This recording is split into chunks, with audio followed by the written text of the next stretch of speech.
Welcome everyone to today's webinar, How to Reduce Costs to Collect While Improving Net Patient Revenue.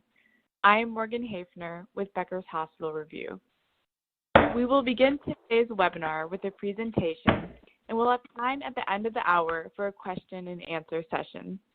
You can submit any questions you have throughout the webinar by typing them into the Q&A box you see on your screen. We're looking forward to hearing your questions. Today's session is being recorded and will be available after the event. You can use the same link you used to log into today's webinar to access the recording. And now I want to share a quick note on Ensemble before I hand things over to our presenters so that you can have a sense of who you're hearing from today and what sort of knowledge they are bringing to the conversation.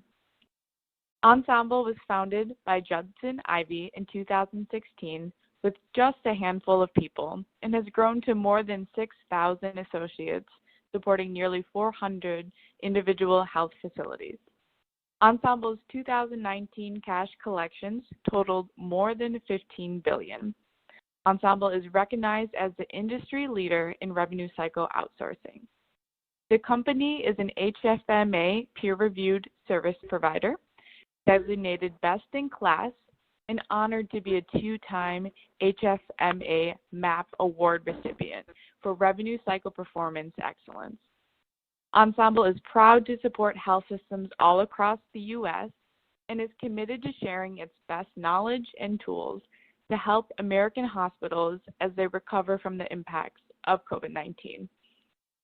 With that, I will hand the virtual mic over to Judson Ivey and Justin Schaefer to start today's webinar. Morgan, thank you so much for that warm and kind introduction. This is Justin Schaefer, Executive Vice President at Ensemble Health Partners. I am more than excited to be here today with my friend and colleague, Judson Ivey, the CEO and founder of Ensemble Health. Morgan did a fantastic job at bringing us into the content that we'll be discussing today, and I think we can flip to our agenda slide to just give you a sense of what exactly we will be covering today. So we've basically been through the brief introduction at this point in time, and then we'll get into assessing our current environment, just giving you a very brief overview of what's happening, what we're seeing in the market around the pandemic. And we'll touch on the actions that we're seeing the various market participants and health systems that are taking right now to help manage their overall cost to collect. We'll go through different strategies, obstacles, and risks that we're seeing with those actions. And then we'll talk a little bit about where revenue cycle operations fit today and how we see the market, where it might be trending, and then 5 steps to reduce costs and raise revenues.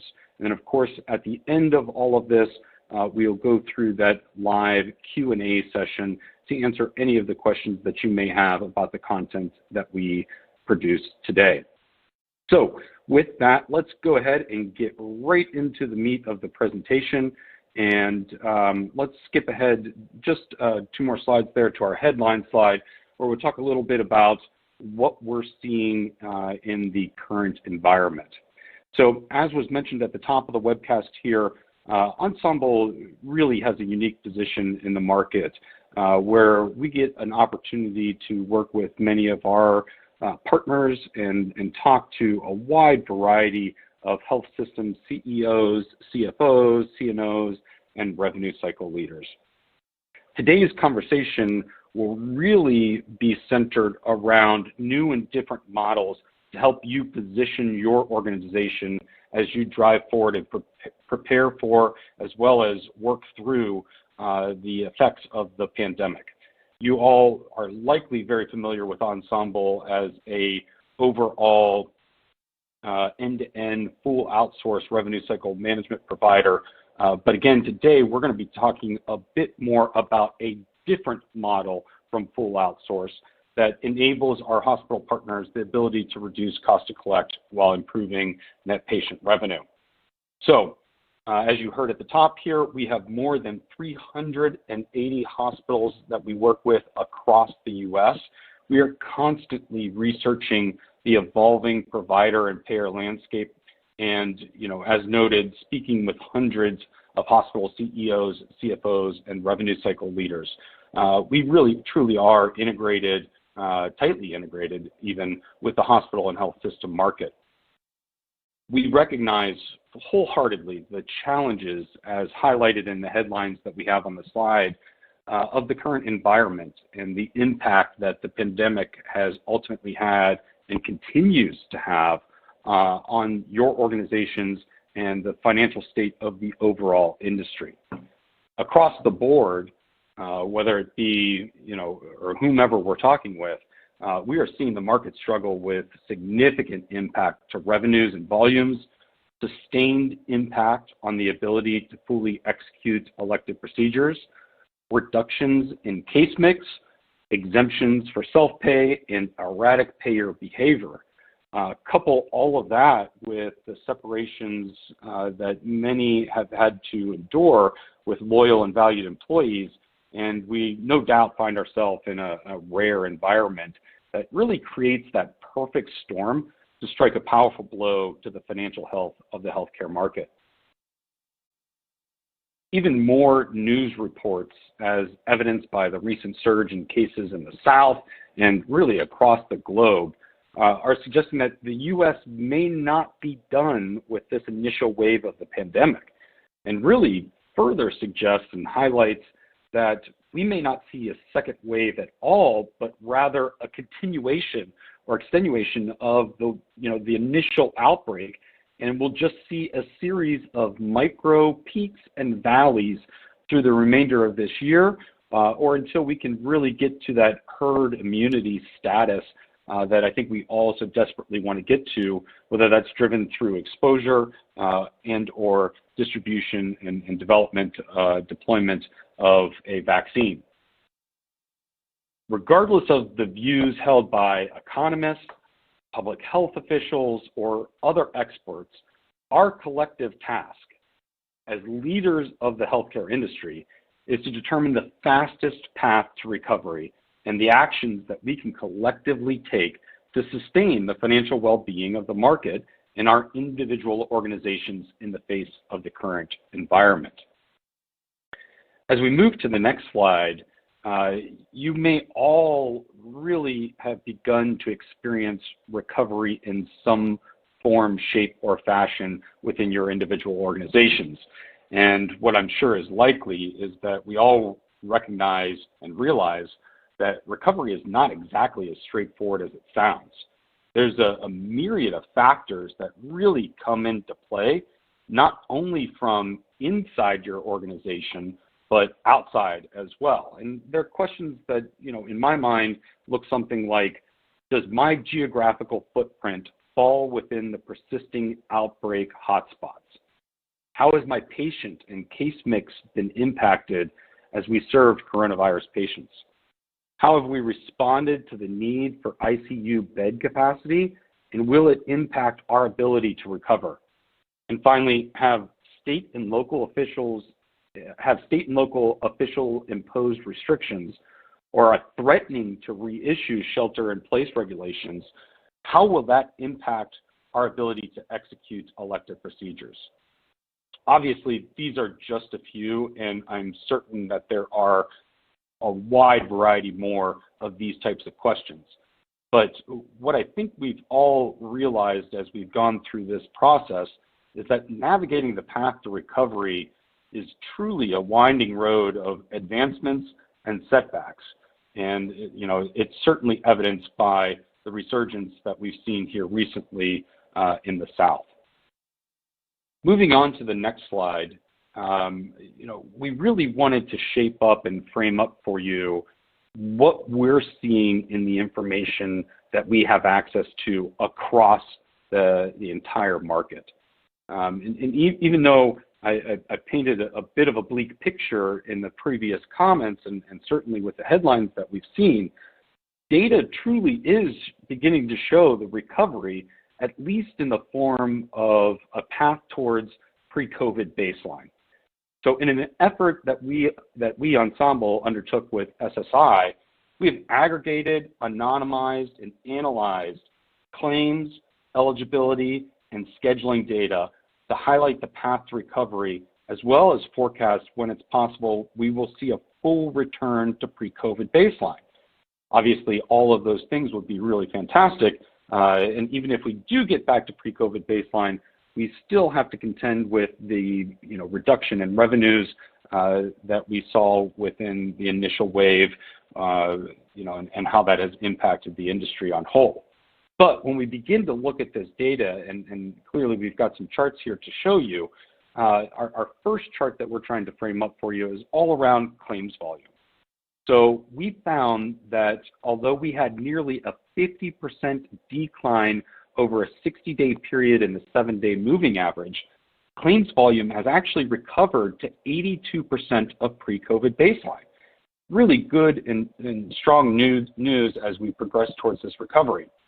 This recovery, at kind of April lows, has turned into kind of steady 5-week or 5 percentage point weekly average increases through early June. And then we've begun to see this leveling off a bit over the last couple weeks, where we're only growing 1 to 2%. And again, I want to highlight the fact that this is truly an aggregation of data across the industry. This is not just a representation of Ensemble individual clients, but again, a combination of all the different data that is available. As we move to the next slide and begin to look at eligibility claims, we really see a similar picture to what we saw on the claims side. We saw that 60-day period, that same period that we looked at from a claims perspective, resulted in a 58% decrease overall. But over these last few months, we've seen a 103.3 increase above that April low. This is absolutely fantastic news, and again begins to really frame out that path to recovery is forming, and at least on eligibility volumes, is above that pre-COVID baseline. Here we also see that we had slightly higher weekly growth, which was on average 7% a week versus the 5% weekly average that we saw in the claim volume. And in particular on this slide, we're not seeing leveling off or kind of a stall of the growth, if you will, over these past few weeks, the same way that we did on the claims volume. If we move into the next slide, our next chart really talks about recovery in both terms of volume growth, but also a trending return to normal for the average weeks out of scheduling data. This trend here is very positive and very encouraged by the information that is reflected here, and I'm sure we'll get into this a bit further, but there's lots of different questions that can be asked of this. Is this a bolus of procedures that we've not been able to get to coming out of the pandemic, or are these truly new procedures and scheduling volumes that would represent a return to normal? Either way that you look at it, the ability for us to advance beyond the pre-COVID baseline in the scheduling volume trend here is very solid, even though we've stagnated a bit on the average weeks out and haven't completely returned to that pre-COVID baseline that we saw in early March on that average weeks out scheduling information. Regardless, if we look at this final chart that we'll put in front of you today, this truly or really illustrates our forecast on what recovery looks like. And it's clear based off the previous data that we really truly are in a recovery phase, as this chart suggests. As you can see here in the early parts of July, we've seen steady increases on a weekly basis for net revenue, and we've leveled off here a bit in these past few weeks, and certainly are projecting forward a continuation of that leveling off. But to be back at least at 92% pre-COVID volumes, I think a lot of folks would accept that, and hopefully we'll continue to march forward and begin to excel past those pre-COVID baselines. But what I think is really interesting here is that this chart really illustrates the shape of our recovery. And you've likely read many different stories, news articles, listened to various individuals, subject matter experts, all talk about, well, what shape was this recovery ultimately going to be? Would it be a V or even a U-shaped recovery? And I think the frame or the illustration is really starting to come together for me, as if you close your eyes, you could likely imagine that our recovery here looks more like a check mark or a Nike swoosh. And I think the net of all of that is really that we're not having a straight bounce back as what you might see in a V or even U recovery, but instead it seems that we will be on a gradual recovery as we continue to move forward. It's also important to note here that what we have presented, again, is an aggregation of a lot of different data sets from across the nation. And so it's really that macro view of what's happening in the market right now. But clearly, the shape of the recovery that is specific to your organization will largely be dependent upon your geographic footprint and how your state and local governments are responding to the pandemic with various regulations and orders. I think that we've begun to see that across the board and the differences between data from New York to Texas or New York to Florida or even across the Midwest and into California and whatnot. These are all these different, the combination of all of these different charts looks slightly different just purely based off of the geography and the response by the state and local governments in that particular geography. So the takeaway from all of this as we move to our next slide is that we firmly do believe that we are in recovery mode currently. However, as illustrated in the headlines in this slide, getting back to pre-COVID baseline is really going to depend on a number of factors and questions that we all need to ask ourselves. And I'm not entirely sure that we have immediate responses or very crystal clear answers to them. But, how will the pandemic continue to play out? Will we have a vaccine that is put in place here at the end of 2020? Does that lag into 2021? How will deployment efforts of that vaccine help the country achieve that herd immunity that we so desperately need to kind of get ourselves out of this?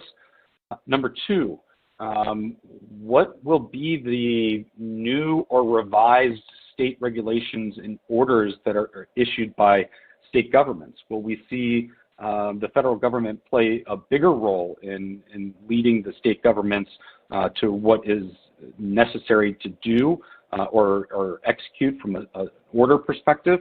How will the flu season impact the need for additional state regulations and orders? And then three, what will the recovery look like for the U.S. economy? Clearly this week there's quite a bit of news stories about how Congress will continue to aid the overall recovery for the U.S. It seems as if there will be a bill that could be passed here providing upwards of $1 trillion plus more dollars, directing that and fueling or injecting that into the U.S. economy. How will that play in combination with all the different state regulations that are out there that will hopefully ease up enough to bring back jobs, but manage it well enough to manage the pandemic?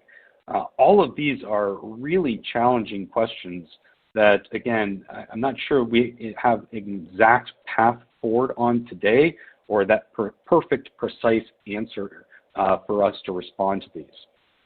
With all of these factors and the need to backfill the impact the pandemic has had on your financial health, we really, truly need to take action now from a revenue cycle perspective to aid in that recovery and guard against what may happen next. So Judson, this is where I'd really like to get your thoughts and opinions. Clearly, as a part of your role, you spend the vast majority of your time talking with and advising hospital CEOs. Our data, while it's solid and truly representative of what's happening in the nation, is really just data, and it's a representation of what has happened in the past and doesn't necessarily always tell the full story. As you speak with these various CEOs, CFOs, CNOs, and rev cycle leaders across the U.S., what are you hearing from your interactions in the market? Yeah, Justin, thank you, and I think you did a nice job framing up COVID. It's very interesting to listen to the kind of how it's played out, and if we take ourselves back to the moment in which if you go back to the CMS guidance and to stop outpatient procedures, we didn't know what it was going to look like, and so every organization moved into the unknown of no outpatient business, high volume, high value business being rescheduled, and we didn't know that it was going to come back. There were a lot of theories around V's or U's or W's. I think we now have the benefit of hindsight, but at the time, our CEOs and CFOs and leaders that we were talking with were interested in how do I right-size the organization to offset these losses. And although we've had federal stimulus, we've also, as you see from the data, have had recovery to a high level of pre-COVID baselines. I think it was a good lesson to us as an industry to say we should constantly be reevaluating what our cost structure is and how are we prepared to deal with the next COVID-19. I think we, as an industry, maybe were unprepared from a financial and a balance sheet perspective, and we can't the next time count on federal government not always to step in and to continue to fill the gap. And so what we saw and continue to hear are people very serious and clients and providers serious about shaving off avoidable costs, especially in administrative areas. I think to your point, Justin, we are hearing people wanting to be proactive for the next round. Now that we're you've seen this recovery in which it's been a very interesting experience because most providers did some downsizing of the workforce. And now what we're seeing is really a couple of things. We're seeing the recovery is there from total visit count, but we are not necessarily seeing it wasn't the same type of volume that was here prior to COVID.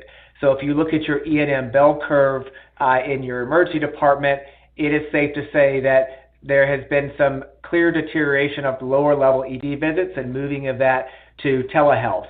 The question is will that stay? And so many health systems are asking themselves, well, do I presume that volume is gone forever?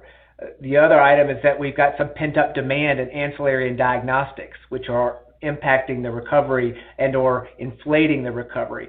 So I think many people are trying to figure out what does it look like long term? And with that said, how do we then be a more efficient organization to respond not just to COVID-19, but to the next challenge or pandemic or emergency that impacts the organization?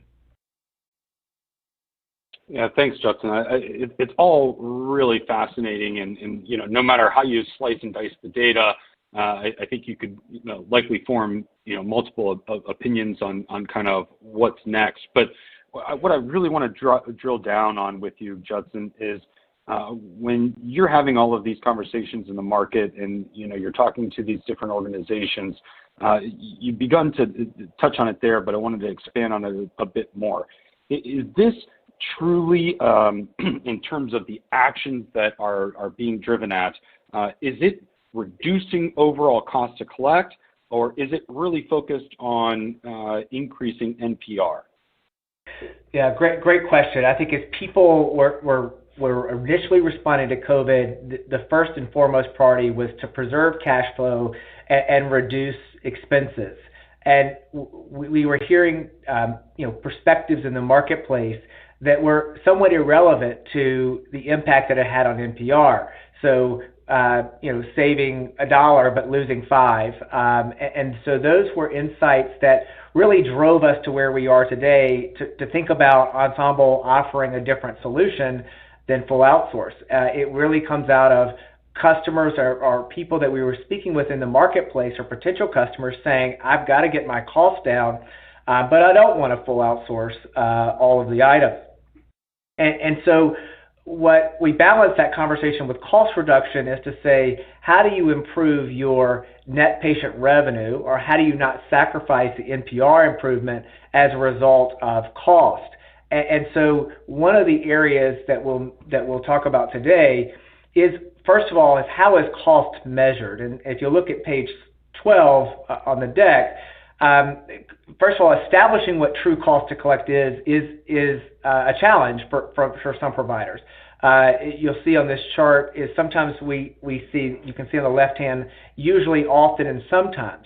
So providers tend to measure cost to collect, by capturing what is the cost in patient access, billing, follow-up, third-party vendor fees. What we also see is pre-access, financial clearance, revenue integrity. But then you start getting into variability where how is CDI captured? How is clinical appeals and documentation captured? Are benefit costs being pushed down? Is depreciation, patient accounting software, those types of things. And so when providers start to look at their kind of all-in cost, it gives a different perspective. And then we look at what are they getting in return for that? And so just kind of cutting straight to the chase of today's call, one of the things that we clearly identified in as we talked to providers was the use of vendors across the compendium, if you will, a revenue cycle. And we would see on average, if you look at our survey results and also kind of HFMA survey results and other sources, the average hospital is using 10 plus specialized vendors across their compendium of rev cycle, just for services, not to mention technology. And so what we saw here was that they weren't getting scale in really anything. And so if you look at page 14 on the deck, this is a typical health system. You will see kind of all these areas along the cycle is that they're using a vendor or purchasing something for patient engagement, and then you move to authorizations or Medicaid eligibility or DRG or coding audits. You then move down to the kind of the back-end workflow, and you've got vendors that are involved in auto and TPL and workers' comp and underpayments and various other aspects, including DRG validation and transfer DRGs and underpayments. And so what we saw here was even large health systems with, with 2 or 3 billion plus of NPR were not anywhere getting near the purchasing power because they were using 10 plus vendors in their approach. In addition, when we started to look at ways for providers to save on cost, we noticed in addition to not getting scale in pricing, they weren't getting the best operational results. And if you look at slide 14, it's somewhat reflective of what we refer to as the codependencies of these processes. And so what we saw is that a charge master vendor was not identifying issues upstream with charge capture, which causing denials. And the denial vendor or underpayment vendor was not identifying issues related to eligibility and Medicaid screening. And so what you saw here is a bunch of dollars being spent with a bunch of different vendors across the average health system, lack of scale with respect to pricing, and then probably more detrimental than the pricing scale was the fact that it was not a coordinated, continuous process improvement effort. So one vendor is very siloed and focusing purely on auto and TPL, even though within their own data, they're clearly seeing fragmented issues within registration, pre-certification, authorization, coding, DRG assignment, et cetera. And so that's the impetus for what we're talking about today, which is how can a provider that does not want to full outsource but wants to gain scale, not only in pricing but more importantly in net yield, and how do you improve the processes among the vendors that you're spending today to improve the NPR? So how do you generate better results from the vendors? And then by working collaboratively across those, how do you improve NPR? On slide 15, we started mapping out what are the issues that we're seeing among prospects and others when they're using 6, 7, 8, 10, or 15 different vendors across the compendium of revenue cycle. And in addition to it being expensive, we saw that root cause investigation was dramatically impacted or hampered because that specialty vendor, i.e. workers' comp, i.e. coding audits, i.e. chargemaster, was myopically focused on their piece. That vendor is not incentivized to look across the spectrum because that distracts resources from what they do. And it obfuscates system process failures, and so they don't get fixed. And quite frankly, it's almost a perverse system that it doesn't benefit when you're using 10 different vendors for any of them to fix the root cause, because that may be how they're making their money, by correcting issues. It also decreases compatibility across departments. And so if you're using 6 or 7 or 10 or 15 different vendors across the spectrum, your billing department, your AR department, it's complex for them to navigate across that. And so are they fixing a process for one vendor, or are they fixing it for another? And then how do those all benefit the organization to be better? We also saw a lot of duplicate fees in the sense that accounts were placed either with multiple vendors and or a fee being paid to a vendor because another vendor's kind of failure in the process. We also, as we talked to CIOs, we heard a significant amount of strain and resource requirements from CIOs on the fact that RCM vendors were numbering 8, 9, 10, or 15, and different file formats, etc. And so I won't go through all of these items, but these are the ways that we said, what is the way that we could help providers? And so the solution to that is combining all of those kind of point solution or vertical vendors that many healthcare providers buy independently today, whether it's Medicaid eligibility, whether it's auto, workers' comp, TPL, problem claims, DRG validation. And so what we wanted to do was to extend the scale of Ensemble, which is because we offer this on a full outsourcing basis. We wanted to offer that scale to clients that were not interested in full outsource, but still wanted access to two things: the scale, i.e. better pricing, and 2, better efficiencies and net revenue lift. And so that's what we're proposing here, is to take a health system may use 8 or 9 different vendors. We're proposing moving it to one, getting better pricing than you're getting today, and also a guaranteed net lift on the NPR and outperformance of the vendors that you have today.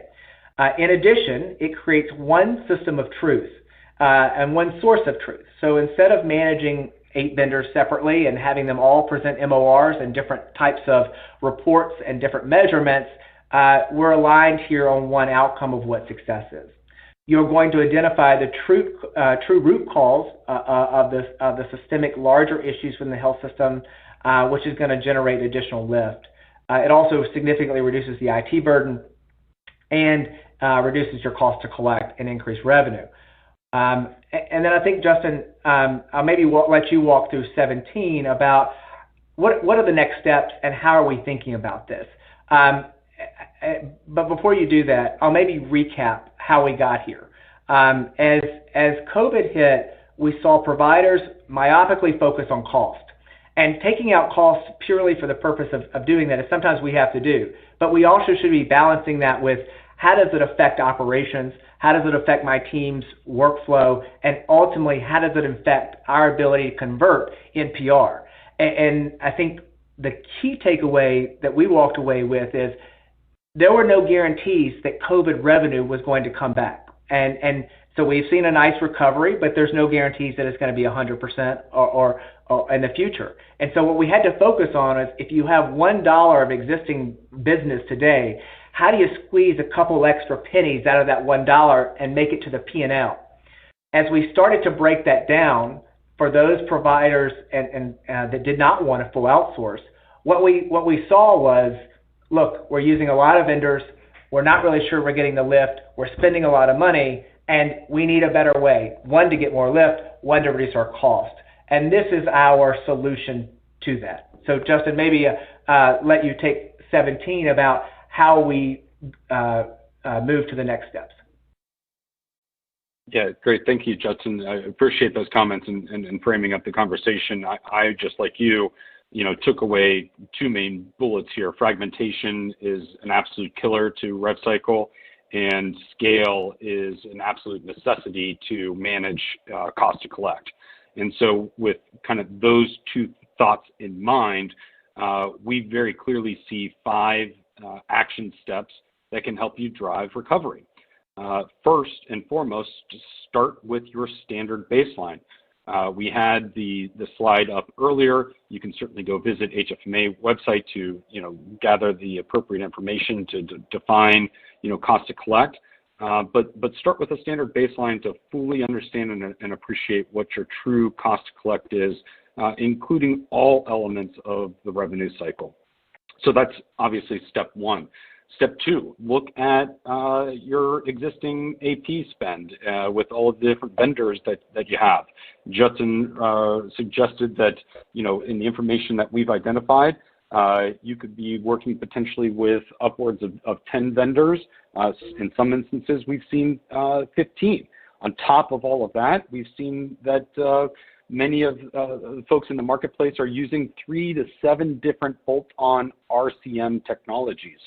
And again, that's a piece that needs to be included in the overall cost to collect baseline and ensure that it's being captured appropriately and inventoried here as a part of step 2.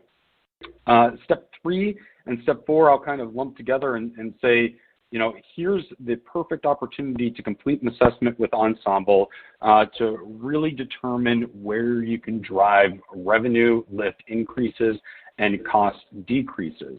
And a part of this is listed here in step 3, which is just, from that inventory that you have of current vendors, where do you have that opportunity to shift risk and shift cost over to your vendor partner? There's an opportunity there, both from a scale perspective. There's opportunity there from a unified revenue cycle management operations perspective, and there's opportunity to decrease that cost holistically. And once you're able to work through kind of all of those points, you've got your standard baseline, you understand your areas of operational risk, you identify what you want to shift, and you've completed that assessment to identify the revenue lift opportunities on the plus side. The next step is really to very simply consolidate your vendors. Again, if you're working with 8 to 15 total vendors across the total revenue cycle, the operational lift that you'll get just in consolidating down to one on some set scope of service similar to what we've got listed here on the PowerPoint will be a massive opportunity for operational improvement, an exceptional opportunity to increase your overall NPR, and all while decreasing NPR. Justin, anything to add there? No, Justin, I think many providers are overwhelmed and quite frankly, rightfully so with COVID. And that's why I think our solution set in number 3 is, actually number 4, is to allow us to do your assessment for you. Many providers don't have the resources to comb through the GL and AP distribution. So if they do, great. But we understand it's a challenging time for all providers, and we make ourselves available to help customers with this assessment process to say, what is my opportunity? Is it $1 million a year, or is it $100 million a year? Kind of framing that up. Also, what is the cost savings? What is the NPR lift? And get our arms around that and helping framing it up is a task within itself. And so that's why in step number 4, we're happy to do that for those that are interested in evaluating what their potential opportunity is. And then I think, Justin, you can take the next slide and really think about how we believe this solution set of cost to collect reduction and NPR lift looks like for our customers. Thanks, Justin. Yeah, and just building off of your last comments there, the step that we suggested in step 4 there, which is executing an assessment with Ensemble, and really what we're saying here is that we believe that our group of experienced operators can come in, review the information that your organization has on your revenue cycle performance, and really begin to frame out for you the areas of opportunity directly in front of you, providing the playbook around the next steps to take. And this is not just your general next steps to take. These are truly blown out real solutions to helping your organization drive that overall net revenue lift while taking the steps necessary to reduce overall cost. And so we're willing to do this completely for free. Obviously, we can do this on site, we can do this remotely, whatever your organization is most interested in. And what are the outcomes of that?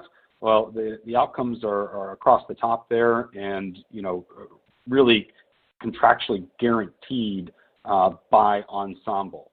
We believe, and based off of all of the experience that we've gathered in the market, that we can absolutely 100%, so much so that we will stand behind it within a contract, provide NPR improvement of 25 to 100 basis points while reducing your overall cost to collect by 10 to 25%.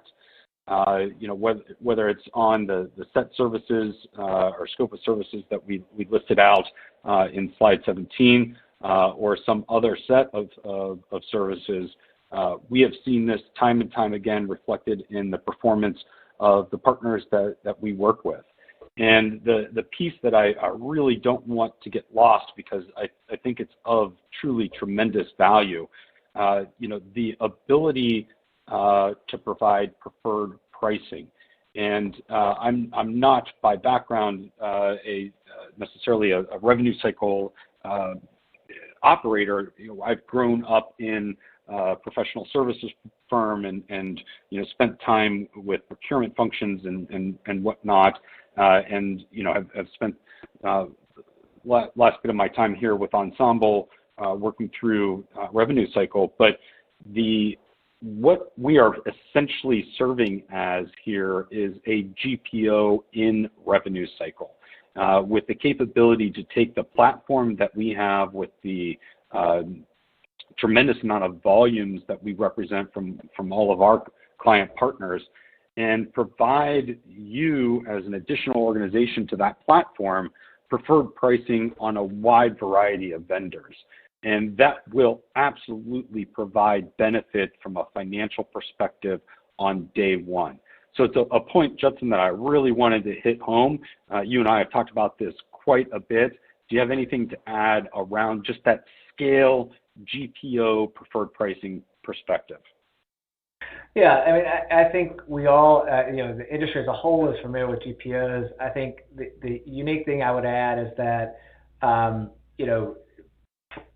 discounted pricing is important, right? But operational performance, and I always Justin, you've heard me use this example before, is when you think about a $1 in net revenue, right? And you will save a penny, but if I was to offer to give you 10 cents for that penny, then it's a no-brainer. I think you're absolutely, that our scale of having more than 15 billion of NPR and 6,000 team members is going to get better pricing. But what I think the most important part is the improvement in NPR and operational performance that you get with that. So it's not an either or. And many times when you're talking about discounted pricing, whether it's offshoring, which we don't do, or whether it's other areas, you're being forced to choose between quality and price. What I like about this solution is that you're not choosing. They're not mutually exclusive. You're getting both the quality, i.e. NPR improvement, and integration as one vendor within partner within the revenue cycle, and the reduced cost savings. So I like that solution because I'm not being forced to choose of am I giving up quality. So with that said, I think we're happy to take questions for the remainder of the time. Justin. That's right. So we'll go back to our operator. Appreciate everybody joining us here today. We've had a number of questions submitted through the portal here. Morgan, if you could frame up a couple questions for Justin and I to take. Absolutely, and please, anyone else, submit questions. There are a lot coming in, and happy to address those now. So first question I will ask both of you. An audience member is curious, what impact do you believe hospitals may see from the backlog of surgeries? Yeah, great question. Interestingly enough, we're actually tracking this data. So hospitals are obviously struggling to meet demand. So you're starting to see where at least the data that we have is that we're beginning to see a number of OT hours, overtime, and other areas increase in these areas. So we're seeing other areas that are being opened up to allow for capacity in the backlog of surgical cases, but not just surgical, but ancillaries in general. The way that we're looking at this is a very statistically driven way in which we're looking at the original scheduled date. And so what you're trying to delineate in the recovery efforts is how much of this volume is normal course, so business that we would have if COVID had never occurred, but how much of it is pent-up demand. And so that's where, when you really look at your analytics, what is the original scheduled date and the original date that the evaluation was done for surgery. So we're looking at it closely to say, is this a ongoing demand or is it pent-up demand that will dissipate when we make it through the backlog?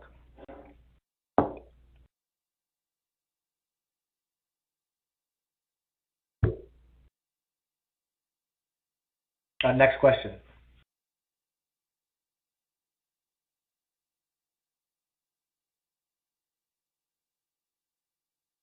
Morgan, you there? I am, yes. Can you hear me? Yeah, we can. Is there another question? Yes, there is. The next question is about patient payment behavior. They're curious how that has changed during the pandemic. Are more hospitals seeing longer days in AR, or are more accounts being sent to collections? Any insight you have there would be excellent. Yeah, that's a great question. So we work with over 300 hospitals, and I would tell you that many of them took different approaches to COVID-19 with respect to patient payments. What we have seen nationally is a slowdown of patient payments, not only point of service payments, but actual mail receipts, post statements. We saw a number of providers delay statements and delay collection efforts as a way of supporting the community during COVID-19. I would say more than 70% of providers that we have talked with and worked with put in some type of either payment plan arrangements and or delaying of statements and or grace period to kind of show community support and understanding through COVID-19. So overall, we have seen during COVID, a decline not only in the dollars, but as a percentage of the revenue, what was paid up front. We are beginning to see the recovery. I think in our data, so we're strong recovery, which the graph for our point of service collections and patient payments corresponds almost directly with the recovery slide that Justin talked about earlier. We believe that certainly being flexible and offering alternative payment methodologies is an important part of capturing that pent-up demand and kind of reducing the barrier to entry, if you will. Next question, Mark. Great. The next question is about furloughs. An audience member is curious if organizations that went through with furloughs are having a harder time recovering as employees left the organization versus maybe organizations that didn't furlough employees. Yeah, that's an excellent question. I can only speak for the providers that we have exposure to and ourselves. As a company, we did not furlough, and it was a risk in the sense that we anticipated volume return, and we wanted to redeploy resources to our customers to correspond with not only the demand of the return, but also of the additional resources, whether it was the COVID testing tents, et cetera. What we are seeing in those sites that they did furlough, we are seeing a shortage of people that are available to handle the recovery volume.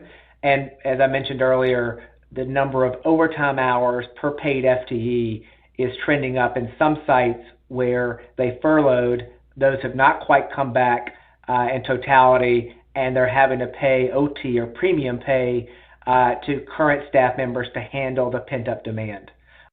So we do believe that it had an impact. But can you say with a right or wrong decision? We believe that many, if not all, hospitals are unique in some way, and that they made the best decision they could at the time, not knowing when their state would come through recovery, and also what other federal or local regulations would impact the volume. But the answer would be yes. We are seeing various degrees of impact related to those that furloughed and those did not.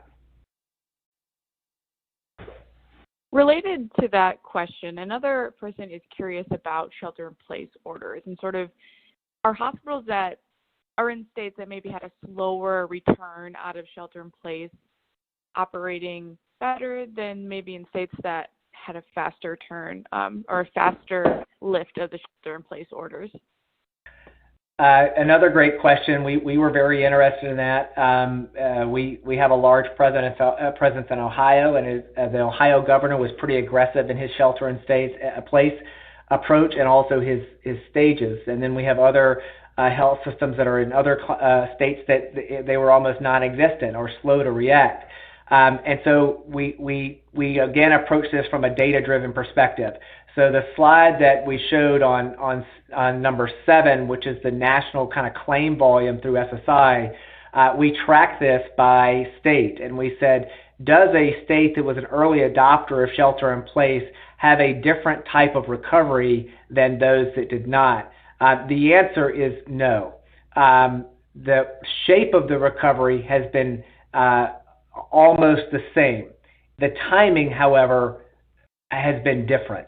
And so it's a matter of, I guess, volume, pent-up demand in the sense of when it starts. But so we would say, yes, the shelter-in-place impacts the timing of the recovery, but not necessarily the shape. Got it. That's really interesting insight. Thank you for sharing that. This next question is more about measures and targets. So an audience member is curious, what measures and targets do you recommend to determine if costs are in line with best practice benchmarks? That's an outstanding question, and I think it's a very insightful question. There are standard benchmarks in HFMA around what cost to collect should be. I would caution a cookie-cutter approach there, because what we see is, so if you look at the national benchmark, I believe it says between 3% and 5%. The question is not so much of where you fall in the range, but what's included in your totals. And so I'll maybe give you 2 examples of how we have seen providers both say their cost was 3% or 4%. We'll just use that. So 2 providers both saying their cost was 4%.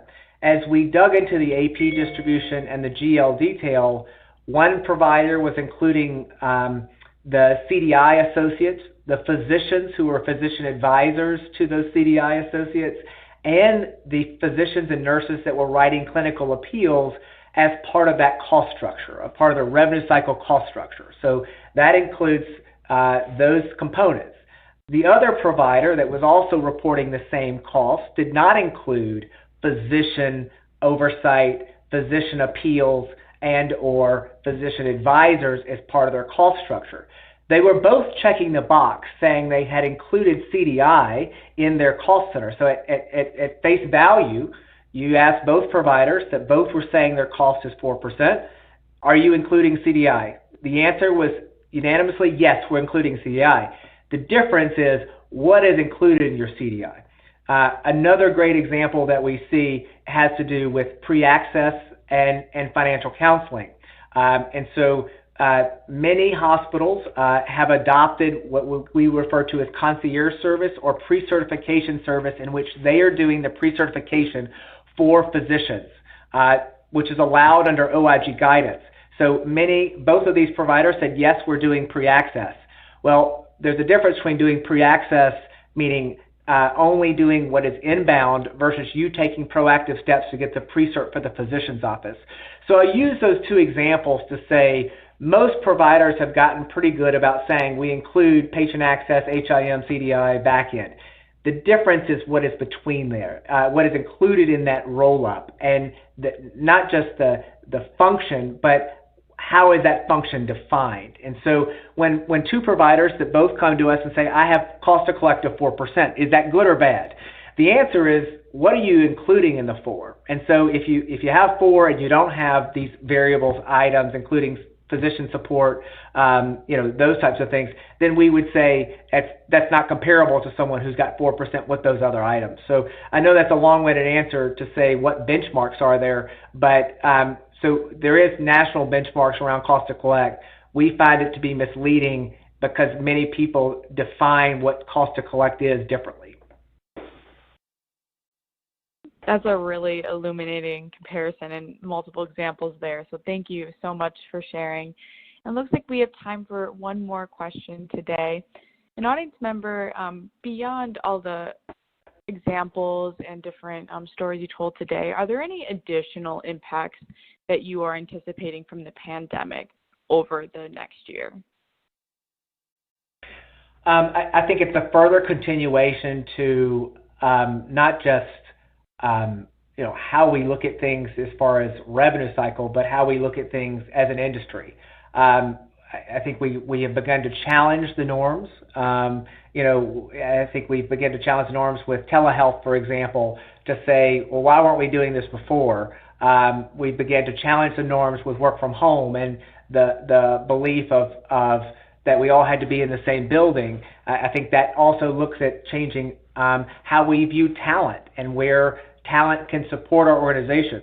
So I believe that the runoff effects of COVID-19 are far larger than the volume items we've talked about and the cost. I think it changes our perspective on kind of the evolution of healthcare, which we were forced to change. We have clients that were seeing, 1,000 telehealth visits prior to COVID a month, and now they're seeing, 10,000 telehealth visits. We have providers and clients that did not allow any work from home prior that are now adopting work from home. And so I think there will be plenty of runoff impact of COVID-19, and not just the day-to-day blocking and tackling of running a health system and revenue cycle, but more importantly, the strategic perspectives that we were approaching things with, to say it took this change or took this pandemic to look at different ways that we could do things and be more efficient.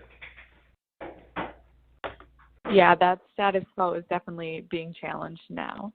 Well, thank you so much. And Judson and Justin, do you have any final thoughts that you would like to share before we wrap up?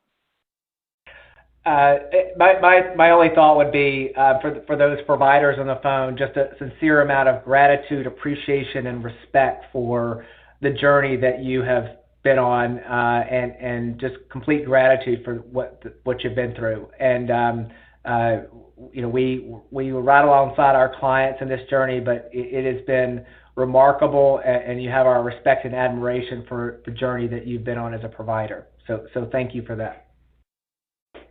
Yeah, and from my perspective, I echo Judson's sentiments there. I'm thoroughly impressed with the ability of the providers to manage through this crisis. And, I think we're already seeing in the kind of the second wave of data here, the changes, the positive changes that are being made in managing through this and identifying areas to really drive different results from this initial wave. So kudos to all of those executive teams for working through this, and the thanks that we have for all of our physicians and nurses, registrars that are dealing with us on a daily basis.